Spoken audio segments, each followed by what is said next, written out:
Dan untuk mengetahui bagaimana perakiraan cuaca hingga sepekan ke depan, kita sudah terhubung dengan Kepala Pusat Meteorologi Publik BMKG, Bapak Fahri Rajab. Selamat sore Pak Fahri.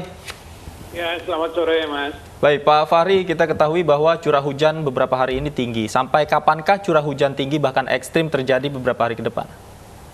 Iya, jadi saat ini kan kita masih dalam periode puncak musim hujan ya. Setidaknya sampai dengan akhir bulan Februari ini, potensi hujan dengan intensitas sedang hingga lebat, bahkan sangat lebat, itu masih berpotensi terjadi di beberapa wilayah Indonesia, termasuk di Jabodetabek. Kalau untuk dampaknya ke wilayah dengan cuaca ekstrim ini apa Pak? Ya, dampak yang perlu kita waspadai dari curah hujan tinggi ini ya tentu potensi bencana hidrometeorologis ya, seperti banjir bandang, longsor, itu yang perlu kita waspadai. Pak, apakah curah hujan yang akan terjadi beberapa hari ke depan juga disertai angin kencang misalnya, ataukah ada petir juga, atau hanya hujan saja, seperti apa Pak? Ya, umumnya adalah hujan lebat yang kadang disertai petir gitu ya. Dan untuk angin sendiri memang ada potensi, tapi nggak terlalu intens ya. Di wilayah mana saja Pak yang berpotensi itu Pak?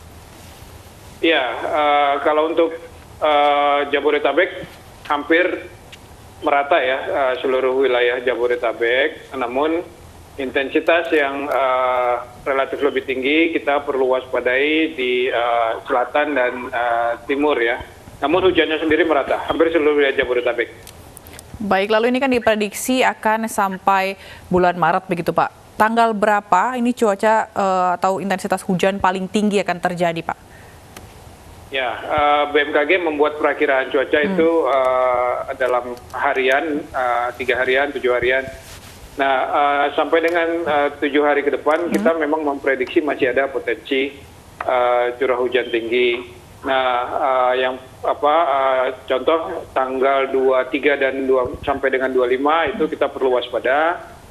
Khusus untuk besok 22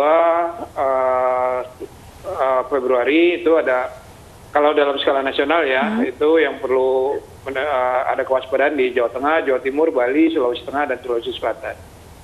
Artinya memang curah hujan tinggi juga terjadi di beberapa wilayah di luar Pulau Jawa begitu Pak ya. Nah khususnya Ya, untuk di Jabodetabek sendiri, nanti apakah curah hujan tinggi akan terjadi pada malam hari ataukah akan bergeser terjadinya pada pagi hari sampai siang hari? Seperti apa Pak?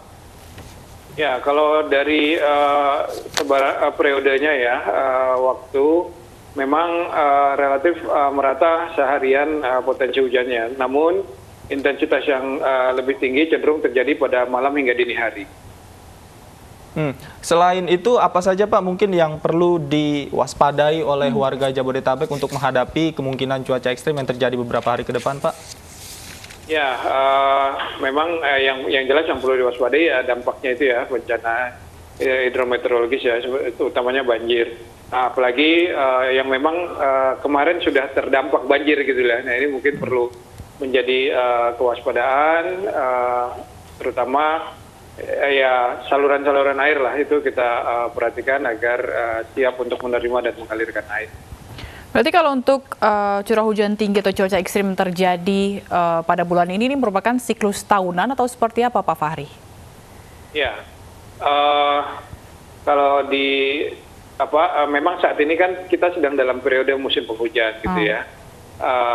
Dan sebagaimana disampaikan oleh BMKG semenjak sebelum masuknya musim penghujan pada bulan September lalu, bahwa musim hujan tahun ini akan diwarnai dengan adanya fenomena La Nina. Artinya jumlah curah hujan yang turun akan lebih banyak dari normalnya gitu ya. Nah, ini perlu menjadi kewaspadaan kita. Dalam skala harian itu sudah terlihat ada hari-hari yang memang curah hujannya cukup tinggi ya.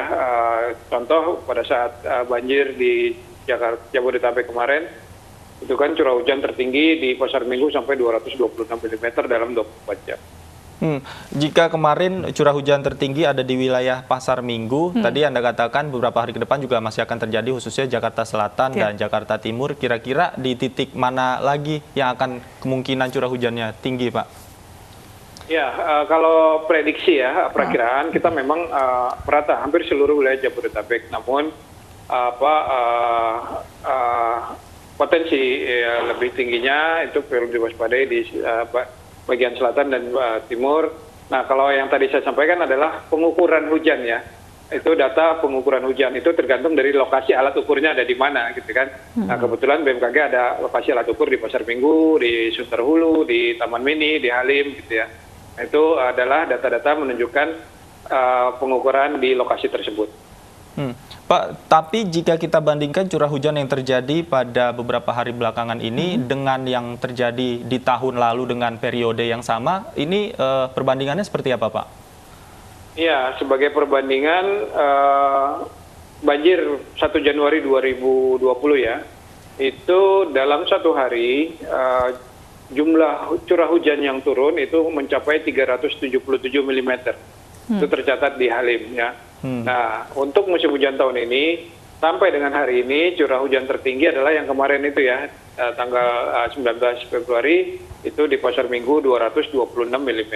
Artinya masih lebih rendah dibanding yang 1 Januari 2020. Baik, lalu tadi kan Bapak sempat menyatakan bahwa daerah Jakarta Selatan menjadi salah satu ya Pak ya, salah satu lokasi dengan curah hujan yang cukup tinggi. Apa yang menyebabkan atau apa faktor yang menyebabkan salah satunya Pak?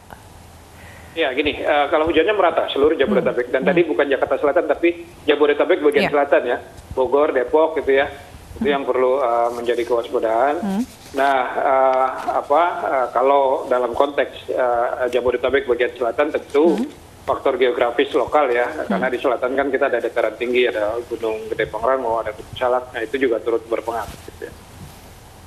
Oke, baik, terima kasih Dr. Fahri Rajab, Kepala Pusat Meteorologi Publik BMKG sudah berbagi informasi kepada kami dan pemirsa News Sore. Terima kasih Pak, selamat sore. Selamat sore.